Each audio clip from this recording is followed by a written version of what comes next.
16 ఏళ్ల ఐపీఎల్ చరిత్రలో ఇద్దరు అత్యంత విజయవంతమైన కెప్టెన్లు రోహిత్ శర్మ, మహేంద్ర సింగ్ ధోని. ఇద్దరు చెరో 5 సార్లు తమ జట్లను ఛాంపియన్గా నిలిపారు. ఇద్దరు లెజెండ్సే. అందుకే ఇద్దరిలో ఎవరు బెటర్ కెప్టెన్ అనే టాపిక్ ఎప్పటికీ ఓ పట్టాన తెగదు. ఇప్పుడు తాజాగా మాజీ క్రికెటర్ పార్థివ్ పటేల్ సంచలన వ్యాఖ్యలు చేశాడు. మ్యాచ్ చాలా టెన్స్డ్ సిచ్యువేషన్లో ఉన్నప్పుడు తప్పుడు నిర్ణయాలు తీసుకోవడం సహజమేనని, కానీ 10 ఏళ్ల కెప్టెన్సీలో రోహిత్ శర్మ అలాంటి తప్పు నిర్ణయాలు తీసుకున్నట్టుగా మనకు వెంటనే గుర్తురాదని, అదే అతని కెప్టెన్సీ గొప్పతనమని పార్థివ్ అన్నాడు.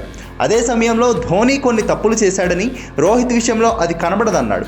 ధోని చేసిన ఓ తప్పును ఉదహరించాడు కూడా. 2015లో ముంబైతో జరిగిన ఓ మ్యాచ్లో ఆఖరి 2 ఓవర్లలో ముంబైకి 30 రన్స్ కావాల్సి ఉండగా ధోని 19వ ఓవర్ను స్పిన్నర్ పవన్ నెగికి ఇచ్చాడని పార్థివ్ అన్నాడు. ఆ ఓవర్లో 25 పరుగులొచ్చే మ్యాచ్ చెన్నై నుంచి చేజారిపోయింది. ఇలాంటి తప్పులే రోహిత్ కెప్టెన్సీలో కనిపించవని పార్థివ్ అభిప్రాయపడ్డాడు.